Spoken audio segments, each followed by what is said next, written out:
کرتے ہیں۔ تو آئیے آج تجدید عہد کرتے ہیں، وعدہ کریں اپنے آقا و مولا سے کہ حضور باقی زندگی ہماری ماضی کی جو بیت گئی سو بیت گئی، ہم نے درود و سلام کے ماحول میں، ہم نے نعت کے نغمات کے اس ماحول کے اندر آپ کی محبت کو اپنے سینے میں فراواں پایا ہے، اور ہم اس محبت کو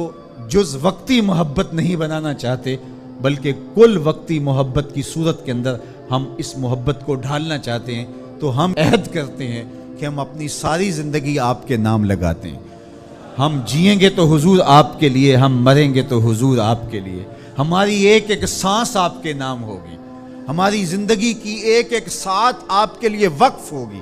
ہم آپ کے دین کے لیے ہر وقت کوشاں ہوں گے، آنے والی نسلوں کو آپ کا پیار سکھائیں گے، آپ کی محبت سکھائیں گے۔ حضور کے وضو کا پانی صحابہ زمین پہ نہیں گرنے دے رہے اور اپنے ہاتھوں پہ لے رہے ہیں اور چہروں پہ مل رہے ہیں۔ تو آقا کریم نے فرمایا ما حملکم علی ھذا، تمہیں اس بات پر کس چیز نے ابھارا، یہ کیوں کر رہے ہو؟ میں نے تو حکم نہیں دیا، قرآن نے حکم نہیں دیا،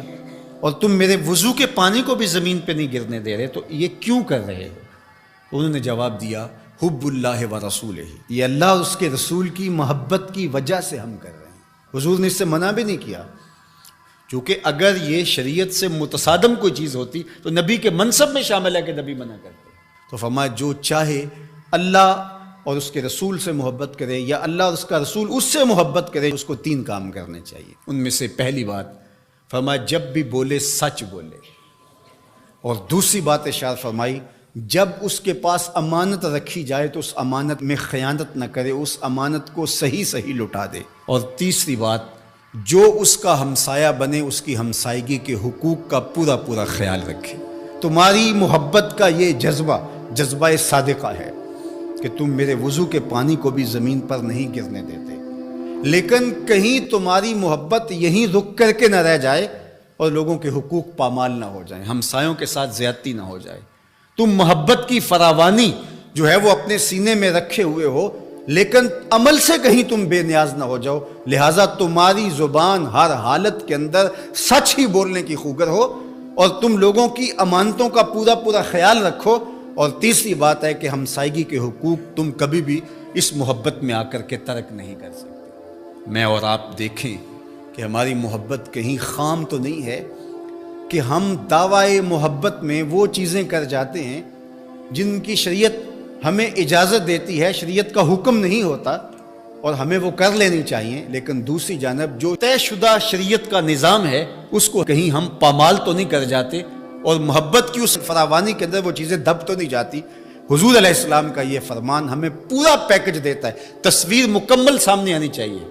مکمل نکھری ہوئی تصویر جس کے سارے خط و خال واضح ہو۔ تو ہم ضرور اپنا جائزہ لیں اس حدیث کی روشنی میں جو میرے اور آپ کے آقا و مولا نے 3 چیزیں خاص طور پہ ارشاد فرمائیں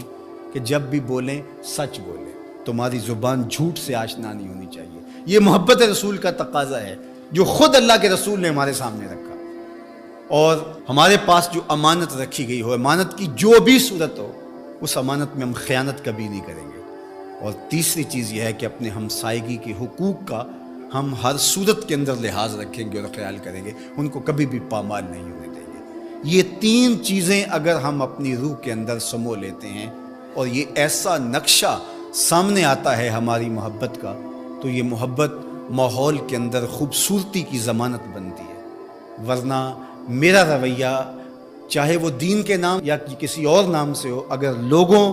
کے لیے دین سے دوری کا سبب بن جائے تو مجھے سوچنا چاہیے کہ میں کھڑا کہاں ہوں اور میرا مزاج کس سمت جا رہا ہے، اور میں اپنے آپ کا جائزہ لوں۔ میرے استاد فرمایا کرتے تھے کہ یہ نہ ہو کہ لوگ تمہیں پوچھے تم کون ہوتے ہو اور تمہیں بتانا پڑے یہ دیکھو مذہب کے خانے میں اسلام لکھا ہے۔ آپ فرمایا کرتے تھے صاحب نہ پوچھنا پڑے نہ تمہیں بتانا پڑے، تم دور سے آ رہے ہو، تمہاری وضاقتات، طرز زندگی، انداز معاشرت، تمہارا حلیہ، تمہاری زندگی کی اسلوب دیکھ کے لوگ دور سے کہیں وہ دیکھو آقا کا غلام آ رہا ہے۔ اور اس پہ میں ایک اور بات کا اضافہ کرتا ہوں، اور وہ یہ کہ تم دور سے نظر آ رہے ہو تو لوگ کہیں وہ حضور کا غلام آ رہا ہے، لیکن تم قریب آ جاؤ تو پھر بھی لگے کہ تم حضور کے غلام ہو۔ یہ نہیں ہے کہ لوگ تمہارے نیڑے ہوں تو پھر پتہ چلے دور دور سے غلام رسول لگتا تھا، قریب آیا تو کچھ اور نکلا۔ رشتہ داری کر کے، کاروبار کر کے دیکھا، معاملہ کر کے دیکھا